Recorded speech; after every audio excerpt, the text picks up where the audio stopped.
Boa noite a todos. Sejam todos bem-vindos a mais uma live aqui no Centro Espírita Missionário da Luz.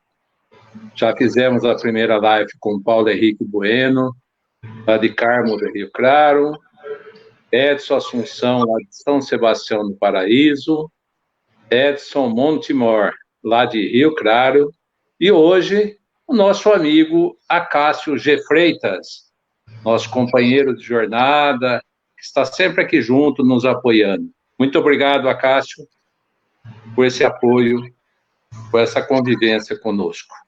Muito obrigado. Muito obrigado a todos os nossos irmãos internautas que estão nos assistindo pelo Facebook.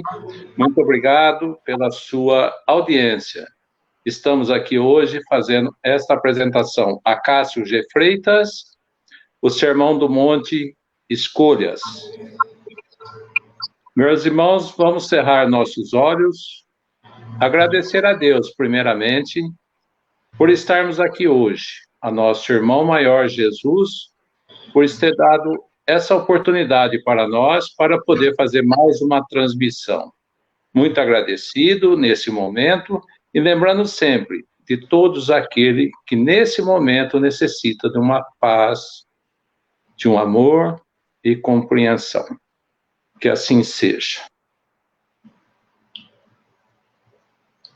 Boa noite a todos, muita paz.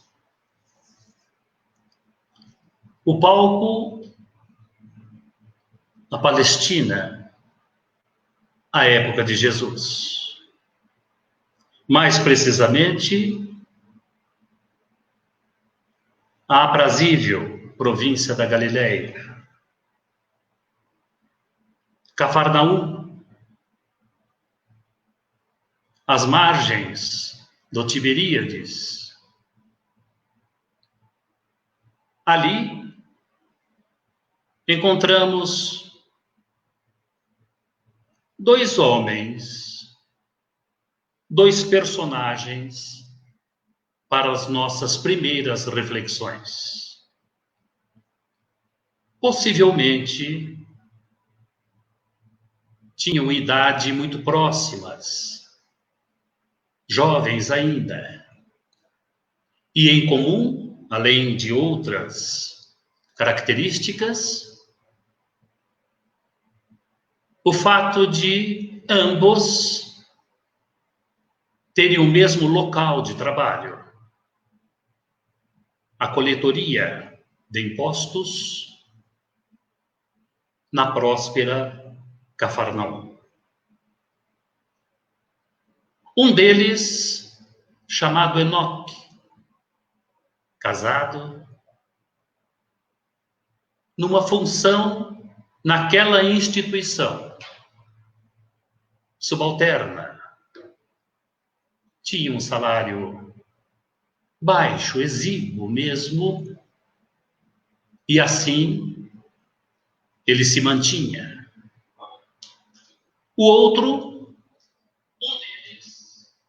Levi, este com uma função mais destacada naquela instituição, recolhedora de impostos para o Império Romano.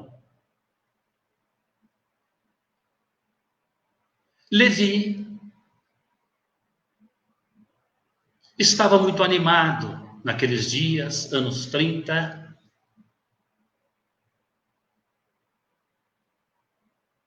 com a notícia muito interessante de um homem interessante, de um profeta diferenciado. Jesus, que era da região ali da província da Galileia. A notícia correu célere, não somente ali nas cercanias, como em outras localidades mais distantes, o suficiente para ele, esse novo profeta, trazer para vê-lo e ouvi-lo muitas pessoas, verdadeiras multidões. Levi chegou mesmo a acompanhar aquele nazareno e algumas incursões. Presenciou encontros grandiosos, pois desse novo profeta, emanava um magnetismo nunca antes visto. Curas, preleções, conselhos. Foi quando Levi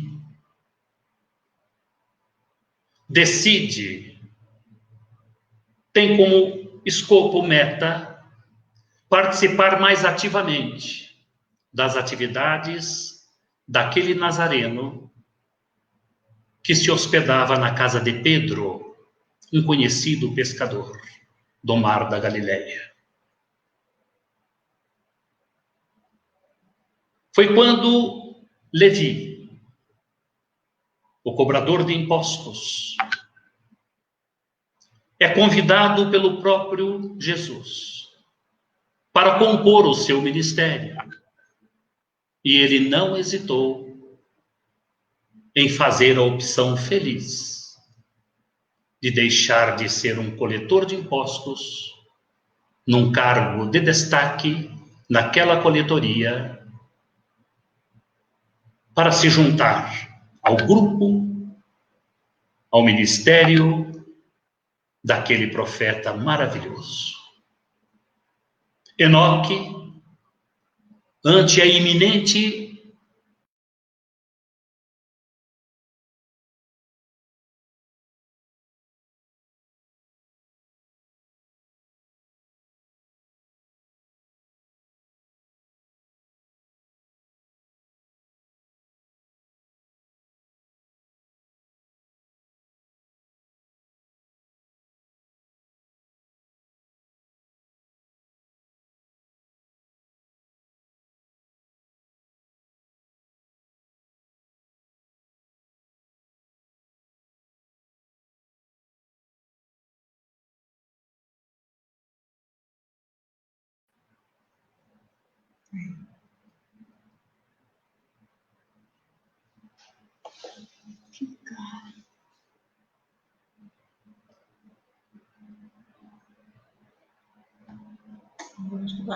O bem ver se está transmitindo.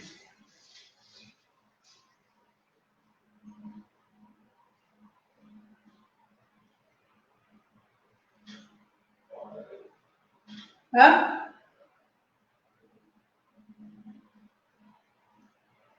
Pode falar. Ouvi dizer que esses incidentes acontecem em muitos lugares. E hoje, para não ser diferente, aconteceu aqui. Mas eu vi o tempo e eu vou exigir esse tempo na exposição da minha palestra. Falávamos que Enoque, ante a iminente saída, demissão de Levi, vislumbrou aí a possibilidade de uma ascensão funcional. Convenhamos, nada mais natural, normal, dentro de qualquer instituição, inclusive de tempos recuados, há 2000 anos. Contudo, aquele moço, então com funções subalternas, salário baixo, tinha outras intenções. Kardec, em O Livro dos Espíritos, num universo de 1018 questões, por algumas vezes, traz à tona, com as perguntas propostas por ele, questões, onde fica evidenciado nas respostas dadas pela espiritualidade maior este assunto, esta tônica, a intenção, a ponto de, e está registrado no Livro dos Espíritos, que nós somos julgados pela espiritualidade maior, pela providência divina, pelas nossas intenções. E mais, por exemplo, as questões 970 e 972 daquela obra básica, onde fica claro nas respostas que a intenção é tudo, o fato não é nada. A intenção de Enoque, ao galgar o posto, as funções desempenhadas por Levi, já demissionário, era de tornar-se um homem imensamente rico. Riqueza essa que, naturalmente, não se consegue em curto espaço de tempo e mesmo em médio ou longo espaço de tempo com salários regulares. Não. A riqueza era a pecha consignada aos publicanos, que a riqueza deles era conseguida, oferida através de negociatas, subornos, transações, desvios de dinheiro em benefício próprio, desviados dos cofres do governo de Roma, razão pela qual eles não eram bem vistos, os publicanos, cobradores de impostos, pela comunidade, pelos seus pares. Contudo, as ambições, como sabemos, empanam como um nevoeiro forte que obscurece os olhos da inteligência. E ele não hesitou de alimentar este propósito de tornar-se um homem muito rico em pouco tempo naquelas suas novas funções. O relato que temos deste fato termina aí. A fonte, Humberto de Campos, pelas mãos exemplares de Francisco Cândido Xavier. Encerra-se aí o relato por quê? Pela desnecessidade da continuidade do fato. Ali, parando ali, nessa área das intenções, o suficiente para as reflexões de todos os leitores de Humberto de Campos e para as reflexões de hoje também para nós todos. As intenções. Escolhas. Enoque fez a sua escolha. Levi também fez a sua. E convenhamos, que diferença entre as duas propostas de vida, entre as duas escolhas. Levi, agora conhecido por Mateus, juntando-se ao grupo de Jesus, com os 12, iria se tornar, a partir dali, uma das grandes fontes de informação, ou de informações, a respeito daquele que significa para nós modelo e guia, o ser mais perfeito que já esteve aqui entre nós, o próprio governador espiritual do planeta, que encarnou-se aqui. Nos relatos de Mateus, que compõe o seu livro, e é o primeiro livro do Novo Testamento. Por conseguinte, lógico, o primeiro livro dos chamados evangelistas, foram 4, sendo que 2 deles pertenciam ao grupo de Jesus, o grupo dos 12, conhecido como apóstolos, e também como discípulos. Ele, Mateus, antes Levi e João, que nessa época, no início do messianato de Jesus, estava saindo da adolescência, era o mais jovem deles. Mateus, dentre os registros grandiosos que fez, da passagem de Jesus durante o seu messianato, registra nos capítulos 5, 6 e 7 do seu Evangelho o Sermão do Monte, ou o Sermão da Montanha.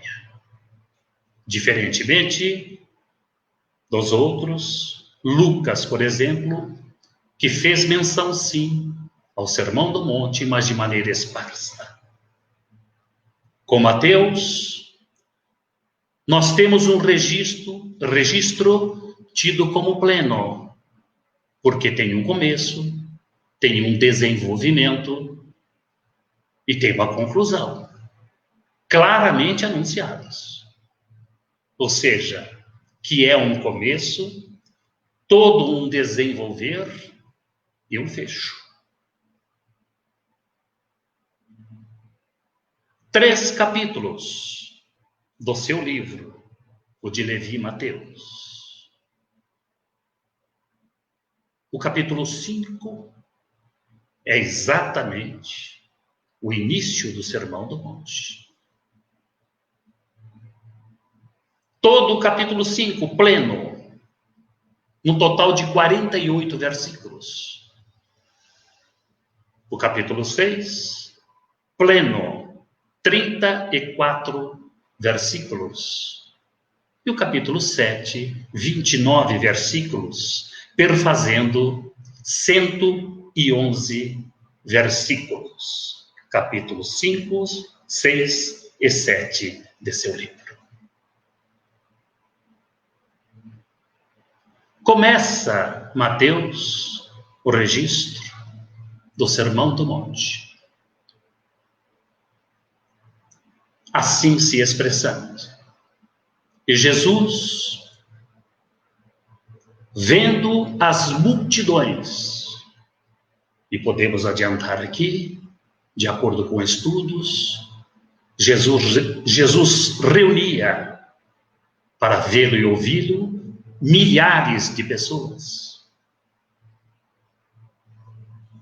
E Jesus, vendo as multidões, subiu ao monte, assentou-se, ou seja, a postura própria de quem vai ministrar ensinamentos. Os discípulos dele se acercaram. E ele abriu a sua boca e falou. Começa aí a descrição feita por Jesus, o pedagogo por excelência, das chamadas bem-aventuranças. ênfase em frases curtas, tendo no meio de cada frase curta a locução porquê, explicativa, enfatizando, enaltecendo as virtudes, com a expressão bem-aventurados. Não fala Jesus ali de infelizes, aqueles que não têm misericórdia, desgraçados aqueles que geram dissensões, não são pacíficos. E poderíamos citar outros exemplos do que não falou Jesus.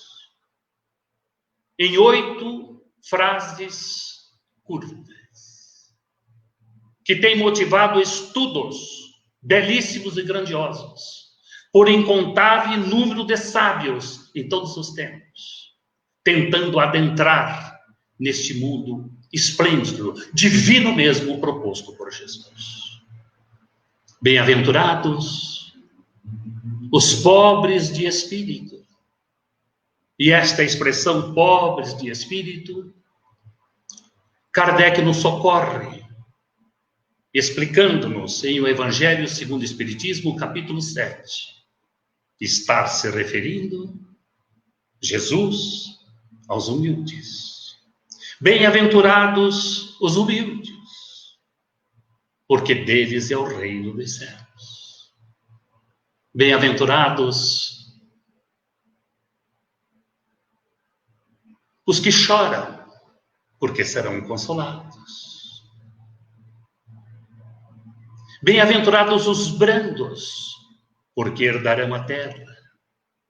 Bem-aventurados os que têm fome e sede de justiça, porque serão saciados. Bem-aventurados misericordiosos, porque eles obterão misericórdia. Bem-aventurados os limpos de coração, porque verão a Deus. Bem-aventurados os pacificadores, porque serão chamados filhos de Deus. Bem-aventurados que sofrem por causa da justiça, porque deles é o reino dos céus. A frase seguinte começa com a expressão bem-aventurados, ou seja, felizes, ditosos, plenamente ditosos. Mas aí, o pedagogo por excelência, como se mudasse o foco da sua proposta para não mais a necessidade de enaltecer, de salientar as virtudes, mas para voltar-se ao povo que ao sopé do monte, ali nas cercanias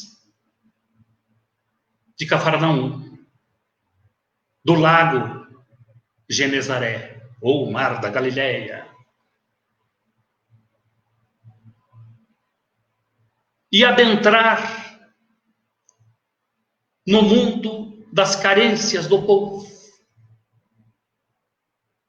que o observava no alto do monte. E com conselhos, exortações, compõe até o final da Sermão da Montanha, lá os últimos versículos do capítulo 7, num manancial de informações, de deveres, de obrigações, de condutas, da necessidade de boas escolhas, para se chegar um dia à condição de bem-aventurados, como foi o início do discurso. Todos esses deveres, obrigações, condutas de vida, no que se refere à pessoa, a cada um, individualmente, de cada um em relação ao próximo. E nesta proposta, o relacionamento da pessoa, da criatura com o Criador. É uma síntese admirável que levou Joana de Ângeles, Divaldo Pereira Franco, a asseverar que o Sermão da Montanha se constitui no mais completo discurso de esperança já entregue à humanidade em todos os tempos, pois nada se compara a esse discurso. Também o pacifista Gandhi, assassinado covardemente por um extremista em 1948, a afirmar que se tudo se perdesse no mundo dessagrado e restasse apenas o Sermão da Montanha, nada teria se perdido. E noutra oportunidade, o mesmo Gandhi, que não era cristão, a asseverar: li o Sermão da Montanha uma vez e amei Jesus.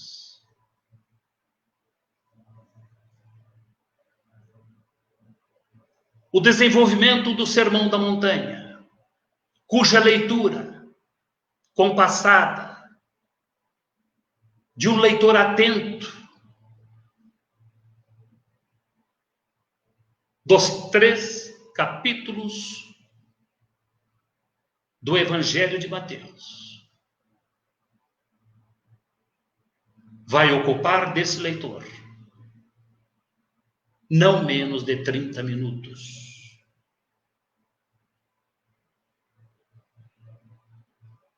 O fecho do Sermão da Montanha, ou seja, os últimos versículos do capítulo 7 do Evangelho de Mateus, é uma notável advertência dentro de uma notável parábola, de uma notável comparação que ele faz sobre os seus ensinamentos. Mas no desenvolvimento, encontramos quase sempre, por diversas oportunidades, Jesus oferecendo escolhas para nós. Porque se fomos criados simples, ignorantes, recebemos também um dispositivo grandioso que nem sempre sabemos utilizar: o livre-arbítrio. Nem sempre sabemos utilizar por fazermos escolhas equivocadas, atrasando o nosso crescimento moral, intelectual, espiritual. Por exemplo, no que se refere às aquisições dos chamados tesouros, Jesus convida o povo que o ouvia. Convida-nos a buscarmos tesouro dos céus. Aqueles tesouros que a traça, a ferrugem não danificam e que os ladrões não roubam. E que não procurássemos, olha as opções aí, as duas, os tesouros da terra. Esses, sim, são danificados, corroídos, destruídos, roubados. E com mais uma característica: os tesouros da terra, ao encerrar a jornada terrena, não poderemos levar para a vida espiritual, que é a verdadeira vida. Já os tesouros dos céus são as aquisições morais, intelectuais, espirituais, que desde que adquiridos, incorporam-se ao nosso patrimônio pessoal, sem nenhuma possibilidade de perdermos, de extraviarmos, de serem desviados, enriquecendo-nos a cada instante e rumo à nossa destinação, a condição de um dia de bem-aventurados, plenamente, ditosos, plenamente, felizes, plenamente.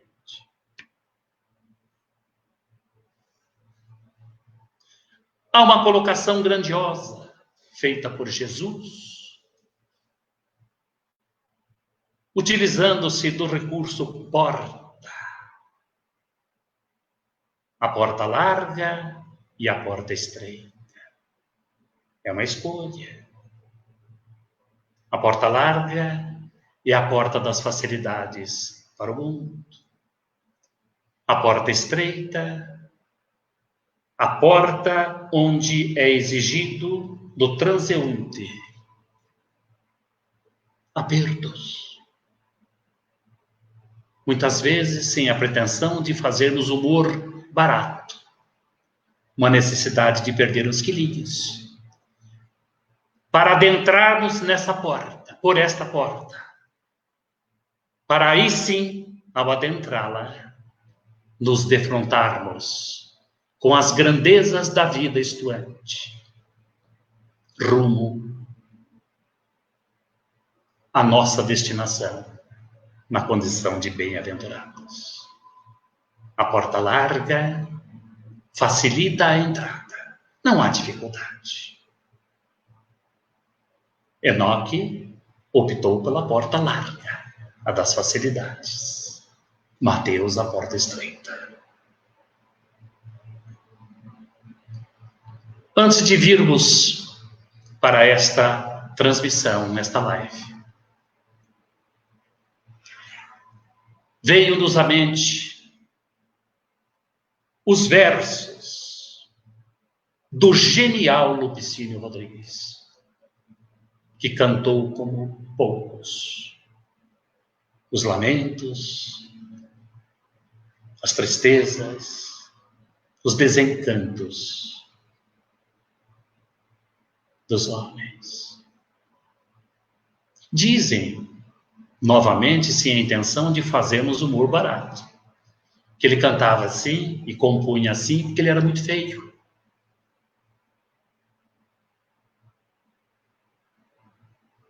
Mas ele fez para nós esses moços. Ah, esses moços, se eles soubessem o que eu sei. E lá à frente, do seu cantar lamentoso, ele diz, esses moços que deixam o céu por julgá-lo escuro e descem aos infernos à procura de luz. Ah, esses moços, se eles soubessem o que eu sei. São as escolhas da porta larga à porta da facilidade. Prossegue Jesus com comparações grandiosas para nós todos. A questão da adoração a Deus. Que mensagem grandiosa. Quando ele afirma, ali no Sermão da Montanha, pela primeira vez. Depois, mais à frente, em outra oportunidade, daí o registro não é de Mateus, é de Lucas, quando dá parábola do mordomo infiel. O mesmo ensinamento. Não se pode amar a Deus e a Mamon. Ou vai alegrar um e entristecer o outro. Ou vai agradar a um e desagradar o outro. Lá à frente, o registro de Lucas. Ele acrescenta no seu registro, ninguém pode amar ao mesmo tempo a Deus e a Mamon. São escolhas. Mamon, esta palavra do idioma aramaico, o idioma do qual se servia Jesus para falar ao povo, significa riqueza. Ou seja, não se pode amar ao Criador. E Jesus não estava se referindo a cultos, a cerimônias ritualísticas, mas a própria condução da pessoa ante as leis que nos regem. num ajuste que é passível de aperfeiçoamento, as leis que estão inscritas em nossa consciência. Não se pode amar a Deus e amar as riquezas. Ao mesmo tempo, não. São escolhas. Enoque fez a escolha. Amou Mamon. Levi Mateus optou por amar a Deus. E assim prossegue Jesus com o seu sermão, prerrogativa de palestrante. Parar um pouquinho e tomar água. No seu discurso. E se fôssemos adentrar ainda mais nas colocações desses 111 versículos, evidentemente que o tempo não iria comportar. E nas semanas seguintes, quem aqui estivesse fazendo essa transmissão também não esgotaria o assunto. Fecha Jesus o Sermão do Monte com aquilo que falamos há pouco, com aquela temática. A comparação dos dois alicerces. Novamente, duas opções. Assim, Jesus falando: quem ouve as minhas palavras e as pratica é semelhante àquele homem sensato que edificou a sua casa sobre a rocha. E assopraram os ventos, e caíram as chuvas, e correram os rios, que se abateram sobre aquela casa, e aquela casa não caiu, porque estava edificada sobre a rocha. E aquele que ouve as minhas palavras e não as pratica, eu os assemelho a um homem insensato que construiu a sua casa sobre a areia, e assopraram os ventos, e caíram as chuvas, e correram os rios, que se abateram sobre aquela casa, e aquela casa caiu, e foi grande a sua ruína. Lei de ação e de reação. O que fizermos, o que construirmos, teremos a resposta em seguida. Na comparação dos dois alicerces, uma casa não caiu, o alicerce moral. A outra, a casa do alicerce moral, ruiu. E Jesus acrescenta que foi grande a sua queda, foi grande a sua ruína. Aí termina Jesus o Sermão do Monte, conforme o registro do evangelista Mateus, o ex-publicano. E ele registra, Mateus, que o povo maravilhado com aquele discurso, posto que aquele profeta falava com autoridade e não como os escribas com os quais eles estavam acostumados. Acabou o Sermão da Montanha. Provocar em nós profundas reflexões para as nossas escolhas. Nós convidamos os amigos que nos ouvem para uma pequena viagem agora, após uma passagem rápida pelo Sermão do Monte,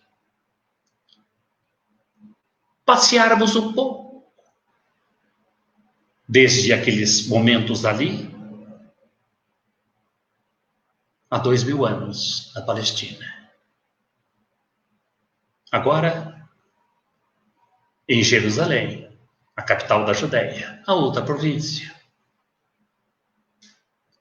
com aquele que podemos chamar de um precursor também do Cristo. Quem recebeu este epíteto de precursor foi um parente de Jesus, João Batista. Veio preparar caminhos. Mas ali também, a época de Jesus, pouquinho antes,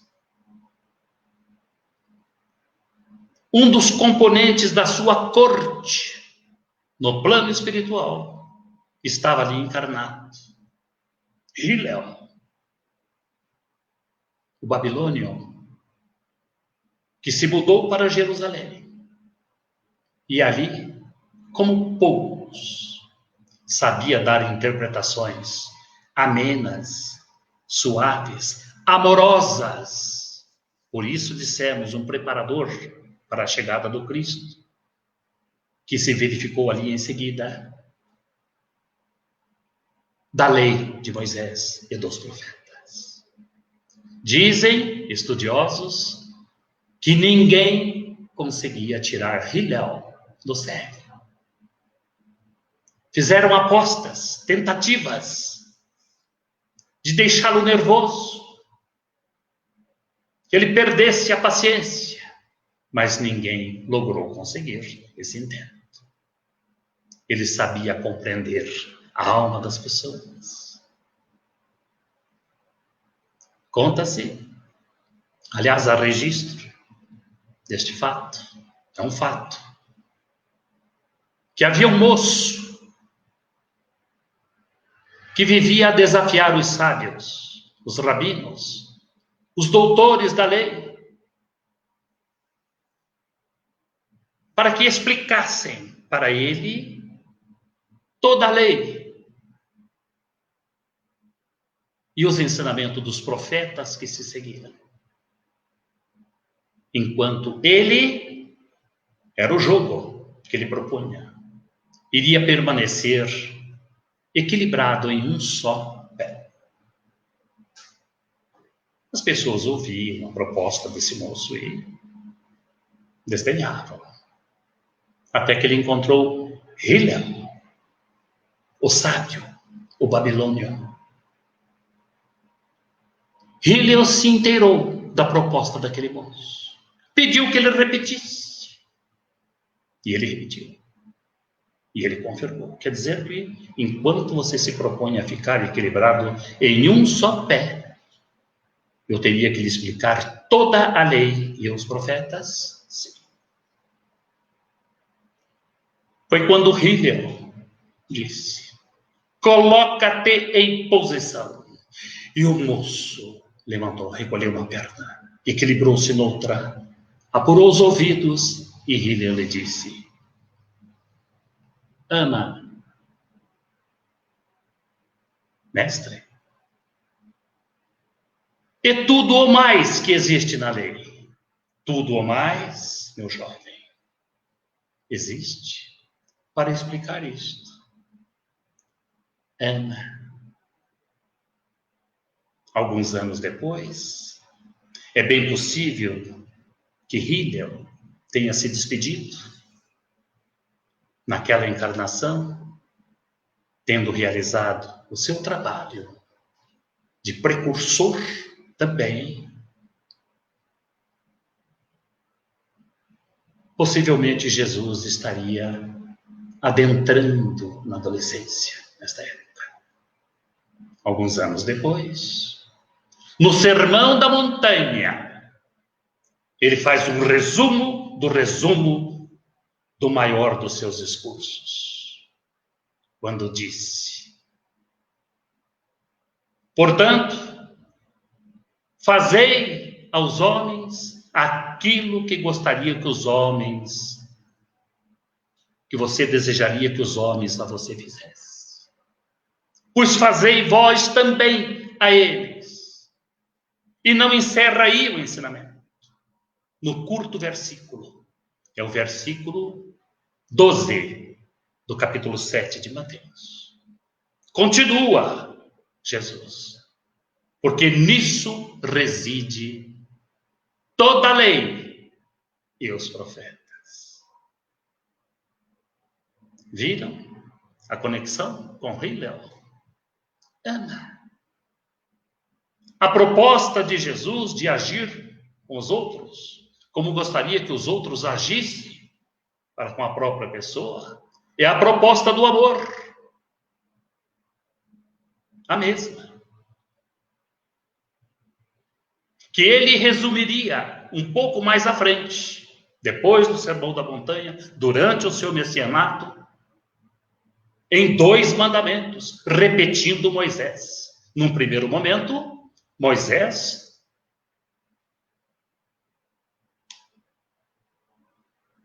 cerca de 1.300 anos lá atrás, no Deuteronômio. E depois, o mesmo Moisés no Levítico. E entrega ao mundo o mandamento ou os mandamentos maiores. O amor a Deus por todas as coisas, com todas as forças da alma, com todo o entendimento, e ao próximo como a si mesmo.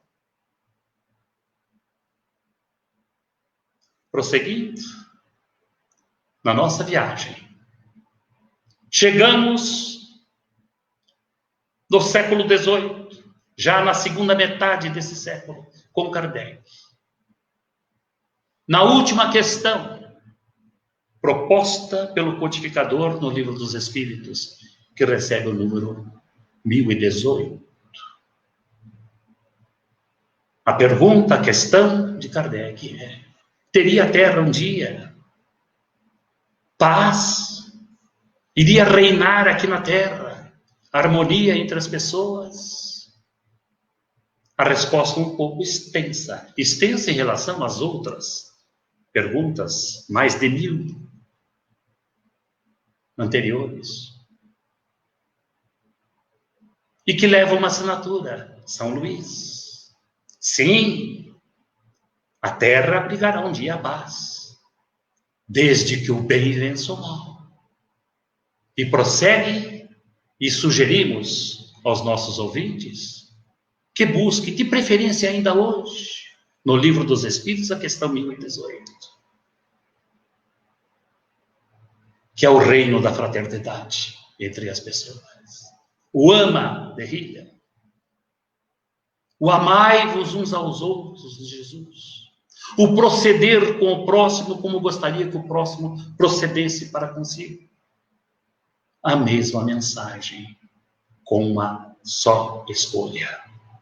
A escolha que conduz ao crescimento moral e espiritual.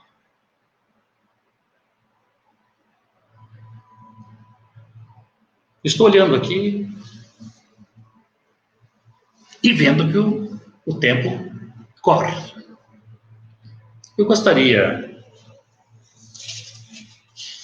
de dizer para os amigos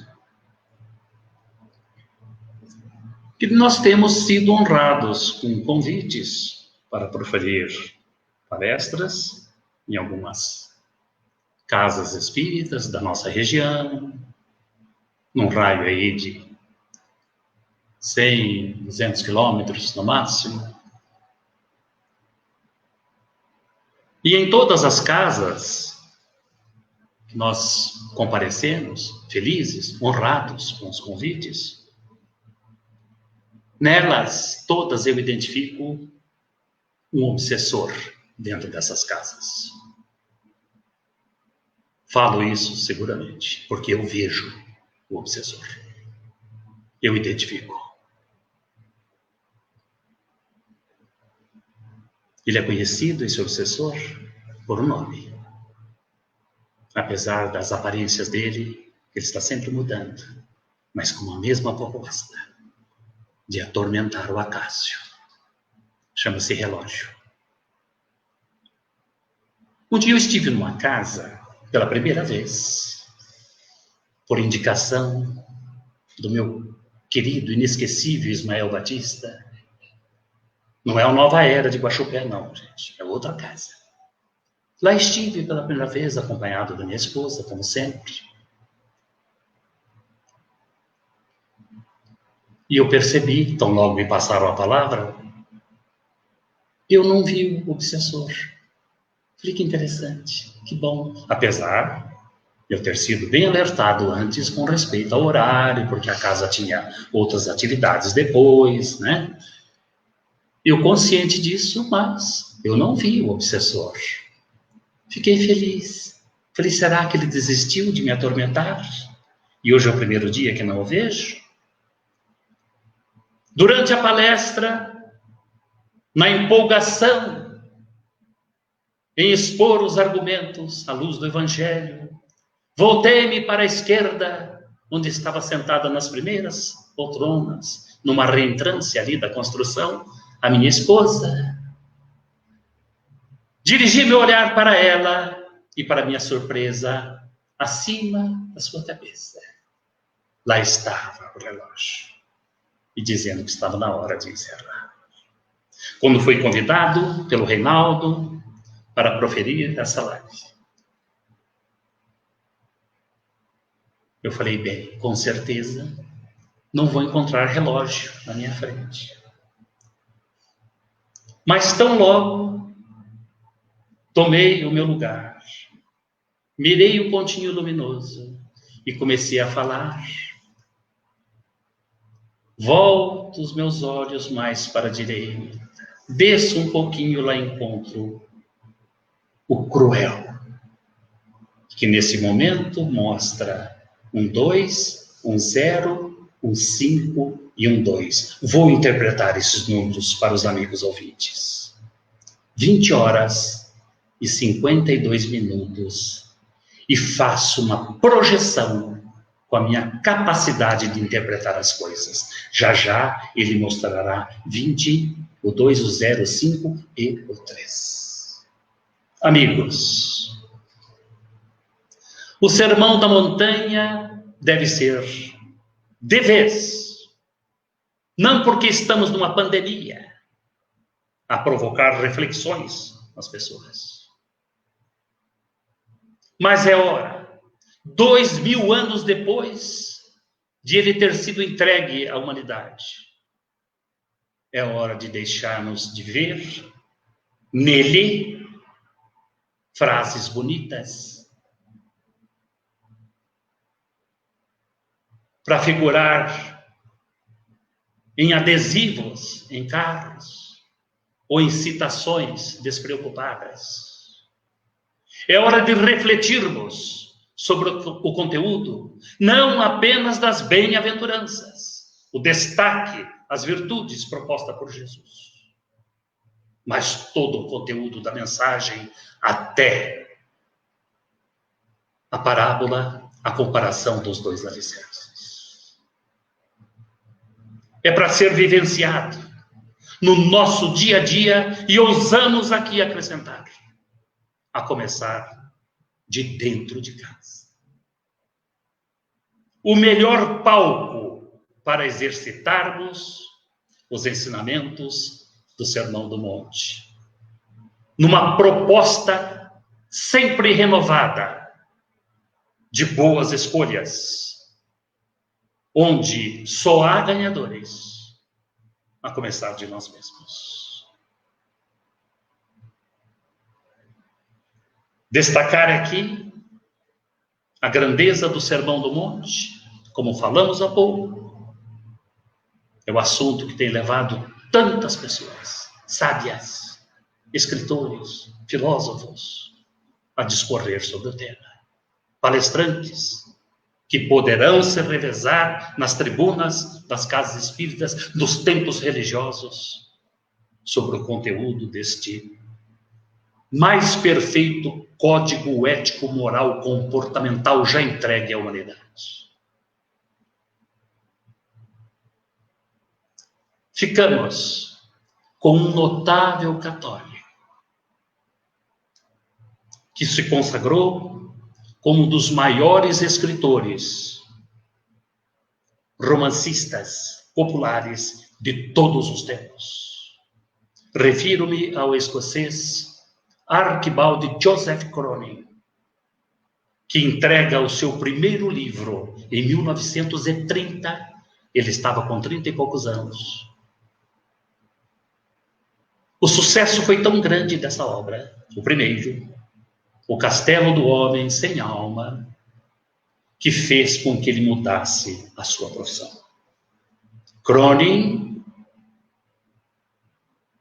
era um renomado médico em Londres. Ficou famoso e rico, tão jovem, em 5 anos, de 1925 a 1930. Em 1930, por circunstâncias que não cabe aqui, dada a exiguidade do tempo, de explicar. Mas ele escreve o primeiro livro. Deixa de exercer formalmente a sua profissão de médico. Como ele mesmo relata, aposentei o estetoscópio e a maleta para dedicar-me só à literatura. Se não der certo, reabrirei meu consultório, onde era, repetindo, médico famoso em Londres. Havia angariado, ganho a cidade de Londres, ali nos anos 1925 a 1930. Nas suas memórias, este homem, que Divaldo Pereira Franco costuma fazer citações em suas palestras pelo mundo, da sua conduta, onde ele, Cronin, se auto-intitula de um péssimo católico. Na obra Pelos Caminhos da Vida, suas memórias, não é ficção. 41 capítulos. Nos últimos instantes do capítulo 41, ele assevera que o dia que a humanidade voltar-se para o Sermão da Montanha, a humanidade irá se transformar. E poderá transformar-se rapidamente, porque ali está o roteiro de redenção da própria humanidade. Viram a conexão? Hillel, Jesus, que repete Moisés. Kardec, na questão 1018, por exemplo. E o admirável Cronin, perfeito nas suas colocações, nas suas tramas, um dos mais perfeitos criadores de personagens que o planeta já viu no mundo da literatura. Sermão da Montanha transforma-se, e mais uma vez, olhando para o obsessor que mostra 20:58, a começar de dentro de casa. Nós encerramos o nosso pronunciamento com uma motivação que é do conhecimento dos espíritas, principalmente. Tem sido repetida pelos palestrantes e não hesitamos em repetir hoje aqui também, que diz o seguinte: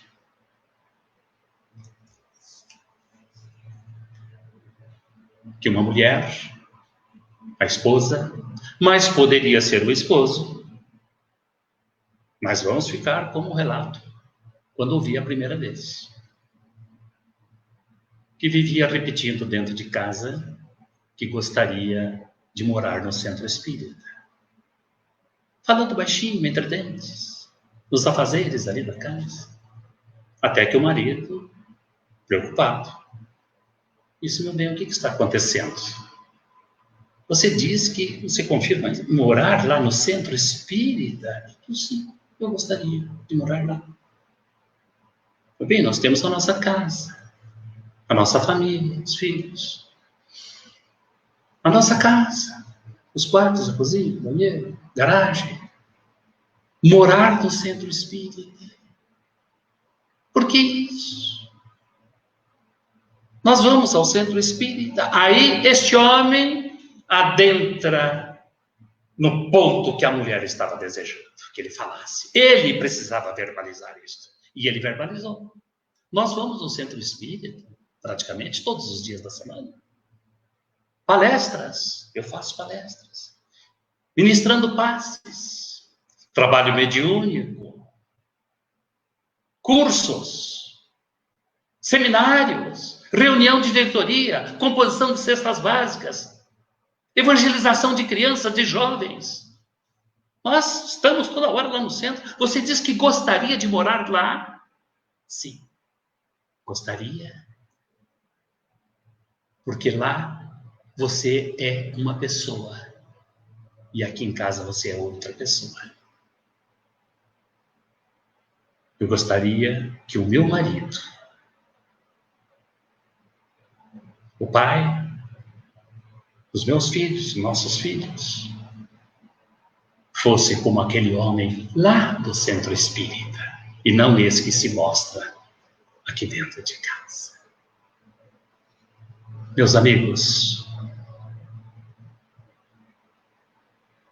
o Sermão da Montanha é completo para as mudanças de comportamento, para as escolhas melhores, mais acertadas. E com esse manancial de ensinamentos, de lembranças, encerramos o nosso encontro desta noite. Seguindo a proposta de Silvério Horta, que nos leciona. Louvado seja, Senhor, na glória do lar celeste,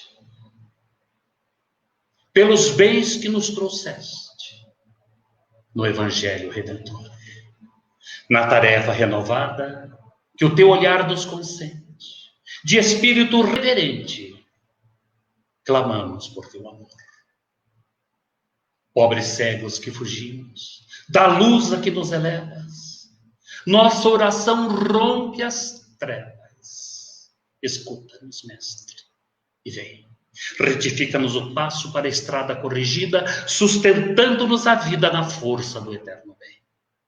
Dá-nos, Jesus, tua bênção, que nos consola e levanta, que a tua doutrina santa vibre pura e viva em nós. Faze, Senhor, que nós todos, na caminhada incessante, cada dia, cada instante, possamos ouvir-te a voz. Ampara-nos a esperança, socorre-nos a pobreza, liberta a nossa alma presa do erro e da imperfeição. Mestre excelso da verdade, hoje e sempre e em toda parte, ensina-nos a guardar-te no templo do coração. Obrigado.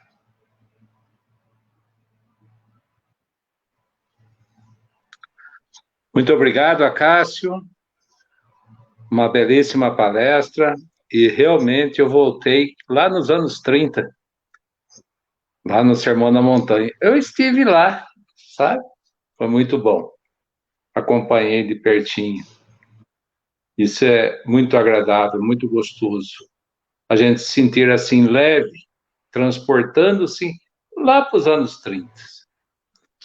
Muito obrigado aos caríssimos irmãos, muito obrigado a Cássio, ao telespectador,